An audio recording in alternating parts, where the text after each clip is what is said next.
할렐루야, 함양제일교회 교회 여러분, 여러분의 삶에 주님의 크신 평강이 항상 함께하기를 소망합니다. 함께 보실 말씀은 요한2서, 요한3서, 유다서가 되겠습니다. 요한2서, 요한3서, 유다서는 읽어보시면 각각 한 장으로 되어 있습니다. 이것은 당시에 그 종이로 사용되었던 파피루스가 이 한 장으로 되어 있었는데 그 파피루스 한 장에 맞춰서 기록을 하게 되면서 이렇게 한 장으로 된 서신들이 나오게 된 것으로 보입니다. 이 세 서신 모두 영지주의 이단 사상이 교회에 침투한 상황에서 기록된 것입니다. 예수가 육신을 입고 이 땅에 그리스도로 오심을 부인하는 그런 영지주의 이단 사조, 또 육은 저급함으로 무슨 짓을 해도 영에 아무런 영향을 끼치지 못한다. 우리는 믿음으로 구원을 받았기 때문에 이미 구원받은 자로서 육으로 무슨 행위를 하든 우리가 구원받은 사실에 대해서는 아무런 지장을 초래하지 않는다. 이렇게 가르침으로써 복음이 우리에게 준 자유를 방종의 기회로 삼는 그런 이제 이단 거짓 교사들이 발흥하게 되었습니다. 그래서 이제 이런 서신들을 기록하게 되었죠. 요한2서, 요한3서는 요한 사도가 기록을 했고, 유다서는 예수님의 형제인 야고보의 형제, 즉 예수님의 동생인 유다가 기록을 했습니다. 요한2서 내용을 먼저 보면요. 1절을 보면 택하심을 받은 부녀와 그의 자녀들을 서신의 수신자로 밝히고 있습니다. 이것은 특정 대상을 이제 특정인을 대상으로 한 것이라기보다는 요한이 돌보던 소아시아 지역의 교회와 성도들을 그렇게 이제 지칭한 것으로 볼 수가 있습니다. 하나님의 말씀을 따라 진리에 행하는 것에 대한 칭찬으로서 서신을 시작합니다. 그러면서 서로 사랑하자고 권면하고 있는데 6절에 보면 사랑이 무엇이냐? 사랑은 계명을 따라 행하는 것이요. 계명은 처음부터 들은 바와 같이 말씀 안에서 행하는 것이 사랑이다 라고 가르칩니다. 그러니까 처음부터 전하여지지 아니한 중간에 갑자기 들어온 이단 사조의 그런 거짓 가르침을 따르는 것은 진정한 사랑의 실천이 아니요 처음부터 사도들을 통하여 전해 들은 바 말씀 안에 거하는 것이 진정한 하나님 사랑, 형제 사랑이다 하는 것이죠. 그러면서 미혹하는 자들에 대한 경계를 합니다. 미혹하는 자가 세상에 많이 나왔는데 그들은 예수 그리스도께서 육체로 오심을 부인하는 자들이고 미혹하는 적 그리스도다. 그리스도의 교훈 안에 거하지 아니함으로 인하여 하나님을 모시지 못하게 되는 자들이다. 그래서 그런 자들은 집에 들이지도 말고 인사도 하지 말라. 인사하는 것조차도 그들의 악한 일에 참여하는 것이라고 요한사도는 엄하게 경고하고 있습니다. 요한3서는 교회의 지도자인 가이오에게 보낸 서신인데 먼저 가이오를 칭찬합니다. 진리 안에서 행한다 하니 내가 심히 기쁘노라. 내가 내 자녀들이 진리 안에서 행한다 함을 듣는 것보다 더 기쁜 일이 없노라. 이렇게 말합니다. 요한은 서신서에서 이 말을 자주 사용합니다. 그만큼 영지주의 이단 사상으로 인해서 교회가 흔들리고 위기에 처해 있음을 알 수 있지요. 그런 상황에서 가이오처럼 진리 안에 든든히 서서 교회를 지키는 성도는 사도가 보기에는 얼마나 귀한 자들이겠습니까? 기둥 같은 자들이지요. 그래서 요한 사도는 내가 성도들이 진리 안에서 행한다함을 듣는 것보다 더 기쁜 일이 없도다라고 이렇게 감사와 칭찬을 표합니다. 그리고 이제 그 가이오의 칭찬의 두 번째 이유는 나그네 된 자들, 곧 요한이 보낸 순회 전도자들을 이 가이오가 잘 대해줬던 것 같습니다. 그래서 사랑하는 자여 내가 무엇이든지 형제 곧 나그네 된 자들에게 행하는 것은 신실한 일이니 라면서 가이오가 요한이 보낸 순회 전도자들을 잘 대접해 준 것을 참 귀한 일이다, 신실한 일이다 라고 칭찬을 하고 있습니다. 이제 그들을 잘 대해줘야 되는 이유를 설명을 합니다. 왜냐하면 그 순회 전도자들은 주의 이름을 위하여 일을 하지만 이방인들에게 아무것도 받지 않고 일을 하고 있다는 것이죠. 그러므로 교회가 그런 자들을 알아주고 영접하는 것이 마땅하다라고 말하고 있습니다. 그리고 디오드레베라는 교회의 한 지도자의 악행을 고발하면서 경고합니다. 이 디오드레베는 요한이 보낸 순회 전도자들을 배척할 뿐만 아니라 악한 말로 그들을 비방하고 심지어 그들을 비방한다는 자체는 요한을 비방한다는 것이죠.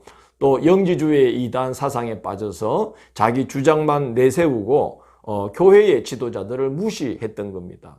그리고 심지어 자신이 배척할 뿐만이 아니라 순회 전도자들을 환대하려는 성도들까지도 이제 급박을 하고 그 협박을 하면서 그러한 성도들을 교회에서 내쫓기까지 했다는 것이죠.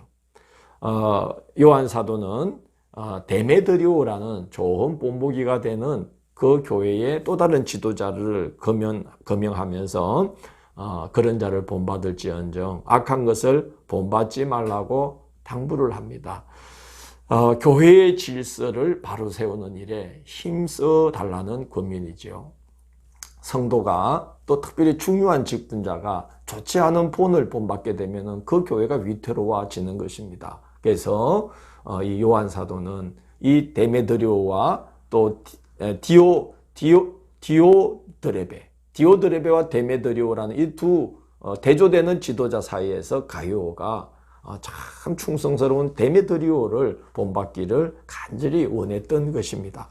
유다서는 3절 4절을 보면 유다가 원래 구원에 관한 일반적인 교리를 편지로 전하려고 했었는데 교회에 들어온 이단 사상의 위협이 심각함을 보고 이제 성도들에게 믿음의 도를 위하여 힘써 싸우라는 권면을 하게 되었다고 밝히고 있습니다. 이 교회에 들어온 이단 사상을 전하는 거짓 교사들은 하나님의 은혜를 방탕한 것으로 바꾸고 또 주 예수 그리스도를 부인하는 자들인 것이죠. 그래서 그런 자들에게는 반드시 하나님의 심판이 뒤따랐다는 것을 지난 성경의 역사들을 거론하면서 반드시 심판이 따른다는 것을 이제 말합니다. 그리고 9절 10절을 보면 사도들과 복음의 진리를 그들이 비방하는 것이 얼마나 교만한 일인지를 천사장 미가엘을 예를 들어서 증언하는데요. 이 9절 10절에 나오는 내용은 위경 모세 성전기에 나오는 내용입니다.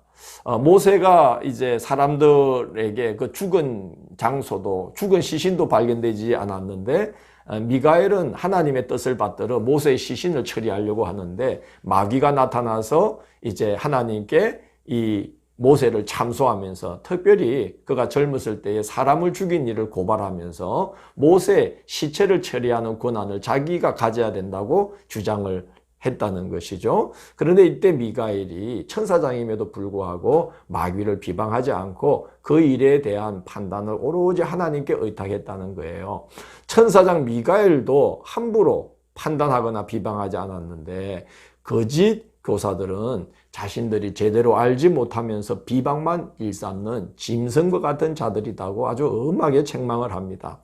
그리고 14절에서 16절을 보면 이건 역시 위경 에녹 1서에 나오는 이제 내용인데요.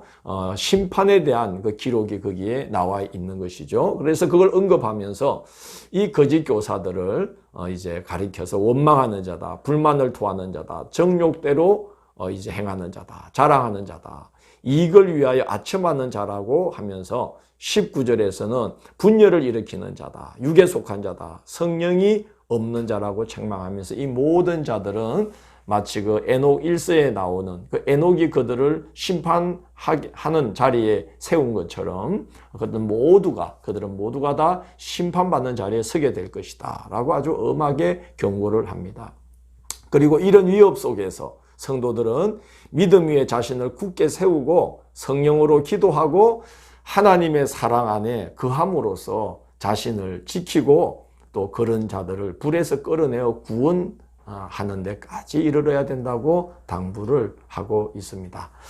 우리가 베드로서나 또 요한서신이나 유다서를 통해서 우리가 보면 초대교회가 시간이 흐를수록 다양하고 강한 이단의 위협에 직면하게 되어 있음을 우리가 보게 되었습니다. 교회가 시작될 때부터 이단이 이렇게 발흥할 정도로 이단의 뿌리는 깊다는 것을 우리는 생각해야 됩니다. 지금은 이단의 위협이 훨씬 더 다양하고 강력하고 조직화되어 있고 더군다나 훨씬 세련되게 위장술을 발휘하고 있어요.